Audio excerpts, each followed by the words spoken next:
just want to be a good person who builds a good life. Every paid gig writing or lecturing and eventually giving tours that I would get, I kept thinking, all right, this is it, this is the last one. When I was a young gay boy in West Texas, it didn't seem like gay people were allowed to have that kind of normalcy. I didn't reach out to the publisher that I ended up signing with. It was somebody from them who followed me on Instagram, respected my work, understood my work enough to reach out to me and offer to meet me for coffee to discuss what writing a book might look like for me at this publishing house. And I feel incredibly grateful for that, because I'm not sure I ever would have had the temerity, the self-confidence to do that for myself. Like, I've lived all over Manhattan. I moved here over 15 years ago, so a lot has happened, and there's hardly a block in Manhattan that doesn't hold some kind of story or memory for me. But this was a major inflection point for me in my life, because having moved from small town West Texas to Manhattan, I had to kind of completely rediscover who I was, or who I thought I was, and how I existed in the world. It took a really long time to kind of be reborn, which sounds dramatic, but that's how it felt at the time. I moved here in such a fog of youth, just naivete, immaturity, and so it was literally on these blocks that I grew out of that. I had come from a small city in West Texas where the pickings were quite slim.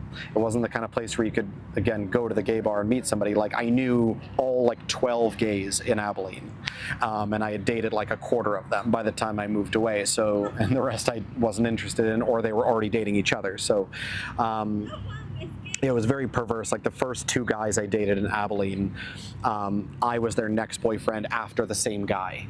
So they both went from this guy named Reagan to me, which I hate that I remember his name because I didn't actually know him. But both guys I dated, their ex was the same guy. It was very incestuous, very small. But anyway, when I moved here, I was so green when it came to dating.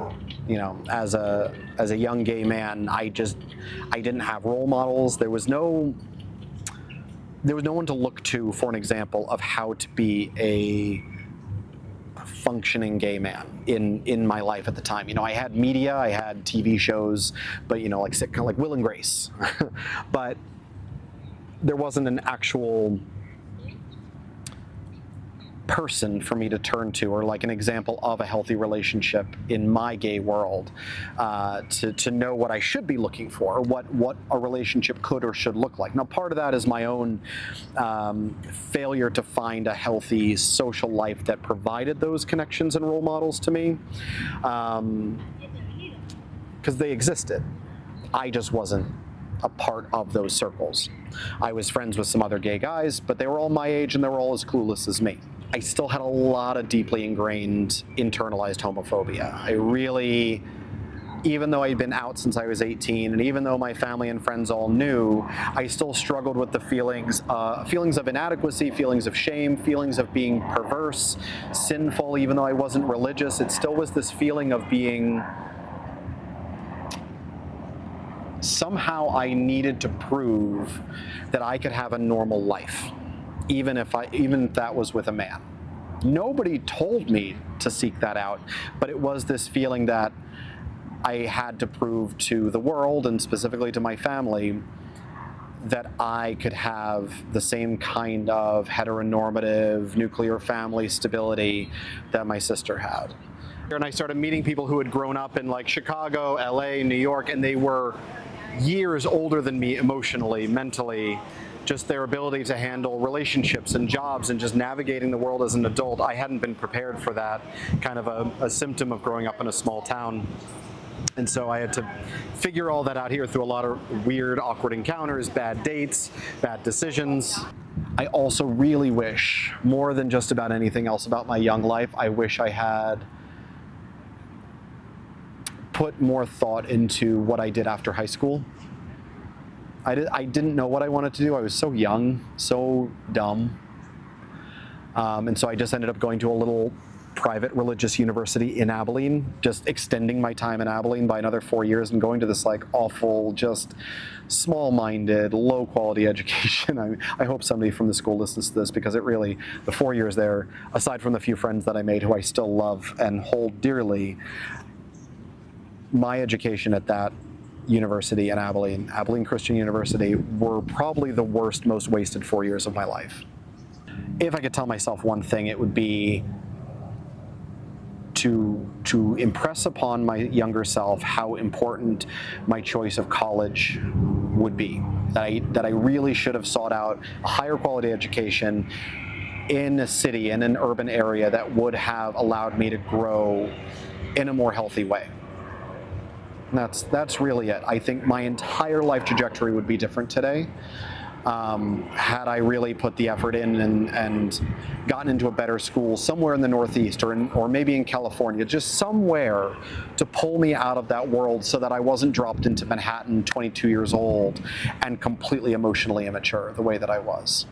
Because I think that emotional immaturity that was fostered by those 4 years spent in Abilene and college are the biggest contributing factor to all the other struggles that I had through the rest of my 20s after moving here. Whether it be, settling into a corporate job that didn't serve me, settling into a relationship that didn't serve me, beating myself up over, who I am as a person just to try to make other people happy.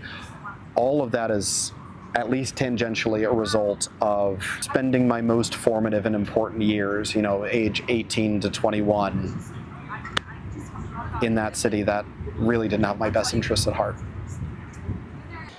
The village hadn't been completely taken over by the brunchy set yet. Like, there was still that Sex and the City vibe, like Magnolia was busy, but a lot of the village still felt it still had some glow of bohemia about it that I think has faded in the last 10, 15 years, possibly a symptom of Bloomberg's New York. But there was still this feeling of like artistic possibility when you walked around the streets here. And maybe, again, that was just my youth and naivete, that I thought it was here, and maybe it really wasn't. But for me, it felt like it was here. I'd walk by the Cherry Lane Theater, the first off-Broadway theater in the country, and then I'd walk by this building with this cute bar and cafe in the bottom, knowing that Bernice Abbott, a great WPA photographer, kept her studio in her apartment upstairs. And so I just felt like I was surrounded, just steeped in this New York lore. I moved to New York in 2010, 2011. I had been dating, I had been on dates. I don't think any of them, the longest relationship I had in that first year lasted about 3 months.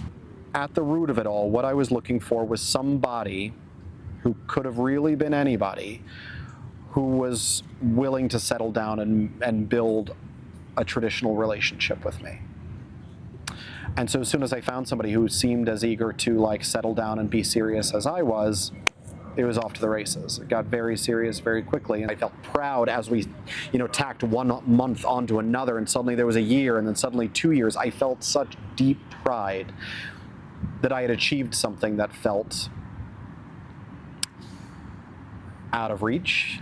Despite all the disagreements, we kept making the relationship work. And that was also something that I'd been taught since a young age, was that serious relationships and ultimately marriages are built on everyday choosing to make it work. And so I thought I was doing the right thing by putting in the work to make this relationship, for a lot of reasons, but partly because of that feeling of responsibility for him and for his legal status.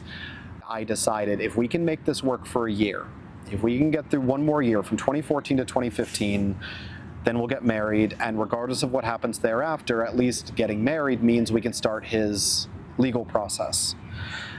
Literally proposed to him, like, hey, do you want to get married so we can start your green card process? It was like a very limited level of romance involved, but it was like over dinner at the Polo Bar. It was sweet. Through all these years and all this growth and evolution and aging, I still wasn't brave enough to break it off. And so what finally ended up happening was, after a series of big fights, he got mad enough at me for being mad at him that one night he came home knowing I was mad at him and just said, "What are we doing? Are you happy? Why don't we just end this?" And it was that question that finally gave me the confidence to be like, yes, okay, yes, let's break up. That's what I want. Just about nothing is left from when I was here except for that cafe there, the Snack Taverna. Everything else is different. But my dry cleaners used to be here. My laundry was around the corner right here. Long story short, it was just this really organic snowball effect where I've just kind of semi-intentionally but semi-accidentally stumbled from being furloughed from a job that I had held for 10 years that was very reliable, very boring in its stability, to running my own company and being this kind of being a published author, being kind of a social media presence in my own way. By the time I got actually laid off in October of 2020, I had started to get wider recognition as a social media historian. What I did almost every day was just take off on long walks around Manhattan with the goal of walking every street on the island during the calendar year, which was a really cool thing to do at a time when the city was so empty and just so unusually devoid of normal New York life. I could walk through Times Square or Grand Central or Central Park and see nobody but a handful of, workers going here or there, and there was this almost like a sense of small town community to a lot of these places that are usually choked with tourists, because the only people out were other New Yorkers going through the same kind of craziness that we were all going through. And so I did these walks, took photos of the places where I was walking, which were, on the one hand, it's great because it's New York and it's always interesting. The photos are always interesting. But it was doubly interesting because the photos I was sharing also showed New York in this really unusual period of emptiness, which then brought some press attention. Especially travel media, websites and magazines were desperate for something to write about because people weren't traveling. So what do you write about? So when word got out that there was this guy filling his days during the pandemic walking around New York, several media outlets used it as this example of like hyper-local tourism, where I was basically turning my own city into a tourist attraction. And so that helped calcify this new identity for me, that I was no longer aimless, rudderless. I was no longer like just an executive assistant at Ralph Lauren who was furloughed from his job. I now was being recognized completely independent of that. For the first time in my life, I felt like all my passions, all my education, and my personality were all kind of coming together in a way that I didn't think that happened for people. I always felt like work was something you had to do, something you had to get through to fund the things you actually enjoyed in life. I started to realize like, oh, maybe I could actually make a living doing what I like and what I'm good at. What's next? My severance is ending. This writing project is ending soon. And so that's when the light bulb began to turn on in my head that people are asking for tours. Why don't I offer tours? Like, what's the harm in getting my license? Terrifying. It was so scary. Feeling like I had to fill so much dead air.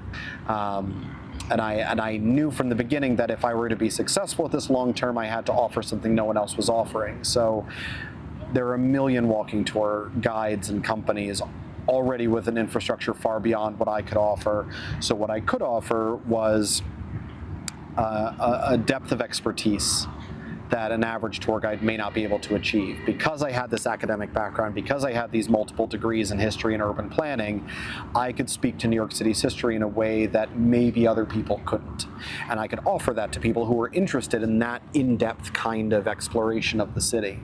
And so I started offering it exclusively through Instagram, completely booking it on my own. People were paying me in cash and through Venmo and through PayPal, booking through my Instagram DMs, which quickly got out of hand. But that's how it started. It was just throwing a net out there and seeing if people were interested, and luckily they were. And so after about a year of doing tours, just kind of ad hoc, I created a website, made a booking platform and made it a bit more professional, upped my prices because I was like, okay, and now I'm offering something that is genuinely good, it's genuinely in demand, and I'm working really, really hard at this. And so I upped my prices to what they are now, and happily people kept booking, and it provided an income that has allowed me to continue to grow, to continue to study, and I can work a few days a week, and the rest of my time I can spend just reading and studying and exploring the city and making myself a better historian, a better writer, a better speaker. I never sought out a publisher. I never sought out an agent. I never felt qualified to chase after that. And I also, importantly, never felt confident enough to write a book on my own. Because I learned only after the fact that that's what a lot of people do. They write the book and then they shop it around. That's like the more normal thing for publishing. So I didn't write a book. My notes app in my phone is actually littered with the ruins of book introductions, of like what this book is going to be and chapter outlines, and it never went anywhere. I never felt confident enough to do anything with it. And so when I say opportunities fall in my lap, it was that I didn't reach out to the publisher that I ended up signing with. It was somebody from them who followed me on Instagram, respected my work, understood my work enough to reach out to me and offer to meet me for coffee to discuss what writing a book might look like for me at this publishing house. And I feel incredibly grateful for that, because I'm not sure I ever would have had the temerity, the self-confidence to do that for myself. It did take work on my part to put together I had to put together a pitch package for the publishing house. I had to actually tell them what this book is going to look like and why they should publish it, what makes it special, what makes my voice unique among the cacophony of other similar books. What is this book going to be? That my publishing executive then had to pitch to their finance department to get the funding to get the book published. The issue thereafter was that I had the gaping maw of a year stretching out before me, during which time I had to write a book with basically no scaffolding. There was no timeline. To their credit, the publishing house just said, "We trust you. Let's try to get a final draft in to the printer by November so we can print in the spring of 2025, which is what we ultimately ended up doing, but there was no framework beyond that. It was completely up to me. It was very hard for me to break off of the feeling of being industrious Monday to Friday, 9 to 5. And as my life broke from that mold, I really struggled with feelings of inadequacy, laziness, and so that was kind of compounded by writing a book, because when you write a book, there are days, I think this is probably true for anybody writing a book or anything of any length, there are days when you just don't have it in you. I started to send chunks into the editing team at my publisher, and they would give me positive feedback like, "Oh, this is actually really beautifully written. I hardly have anything to edit." That I started to feel more confidence, and I was able to push through using those bursts of reinforcement and confidence. Well, the biggest two achievements for me recently that have gotten me much closer to being proud of myself in a way that I never was before are getting the book published and buying a house. Those are two just solid things, just hallmarks of successful adulthood that, again, no one can take away from me. And I haven't talked much about the house, but it's one of the most surreal feelings that I'm only just starting to settle into, that I own that grass, that I own those stairs, that I own those stained glass windows. It's something, there's a sense of permanence about owning a house that you just can't get renting an apartment or even living in an apartment. I mean, even if you own a condo in the city, there's still this feeling that like you own a box that's stacked on top of other boxes that other people own. You're still like kind of beholden to a network of other people, whether it's management or neighbors. And while I have neighbors, my house is it's a structure that is mine. And I share it with Clinton, obviously, but it is a tangible hallmark of success. But it still felt like it was possible, like it was inevitable that if I stayed here and put the work in, that I'd be able to buy an apartment or rent an apartment in one of these nicer buildings. That just still felt like the natural trajectory. Mm-hmm. I don't know if that faded because I just got older and realized how like the actual finances of something like that works, or if the city actually changed and like the cost of living in a neighborhood like this outpaced me. I don't really know. But now I look back, I'm like, my God, there's very, very little chance that, you know, a little 22-year-old transplant like me would have ever been able to secure like an actual, like, comfortable life in a neighborhood like this without a major economic shift. And never being an affordable place to actually put down roots for someone like me. I feel like a lot of people like Clinton and me fall through the cracks of the city's real estate market in that we make too much money to get into any of the housing lotteries or get affordable housing that way, any kind of subsidized housing, but we're definitely not rich enough to live a comfortable life that we can actually afford out of pocket. So we're just stuck in the middle where there's no one looking out for us, and all that we can afford are like very middling apartments in the farthest flung corners of the city, where honestly my commute now is shorter than many people who live out in Queens or in the northern Bronx or Staten Island. So it's only, you know, I can get to Grand Central in an hour by train, with the added benefit of that I now own a house and a yard and a car and a garage. I miss so much about the city, but I am very clear-eyed that there's likely no way that Clinton and I ever would have gotten to a place where we could have built a life to any kind of standard that would have made us happy long term. There were levels of adulthood that we simply couldn't achieve renting in the city. And the real estate market of the city was such that we would never be able to buy something to give us those options. I feel like the city was always keeping real adulthood barely outside of my reach. Second only to the decision to move from Texas to New York, the gumption that it took to follow through on breaking up and moving out and starting a new life in 2019 is probably the bravest thing I feel like I've done. And in many ways, in a good way, the most selfish thing I've ever done. In Clinton and in the life that I have now, I am happy every day that I wake up and get to experience what I'm experiencing. It is a little world that I've built for myself that is completely in my own image. It is exactly what I want. That's one of the beautiful things about getting a book published is it's an unquestionable success. Even if it's not like a global blockbuster, having my name on a book that is actively on shelves and tables in stores around New York City, and I found a copy of it for sale in Tokyo, of all places. It is an undeniable achievement and success, something beyond anything else I've done with my life, or really anybody in my extended family has done with their lives. Successful as many of my relatives are, it's something that I think will outlast me. A copy of that book will be sitting somewhere, hopefully decades if not centuries after I'm long gone and forgotten. And I'm a little afraid to latch on to any specific thing quite yet. I have some ideas.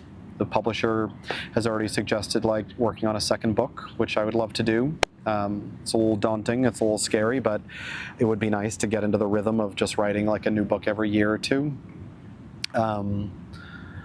But I also know that like leading walking tours and like kind of having this piecemeal income isn't necessarily a permanent thing. Like I don't know that I want to do this forever. But for now, I'm trying to lean into the root concept of integrity. I'm trying to just always do the right thing with the best of intentions, with mindfulness. And I'm trying to just do that every day, trusting that by doing so, it will eventually lead me to the next big thing.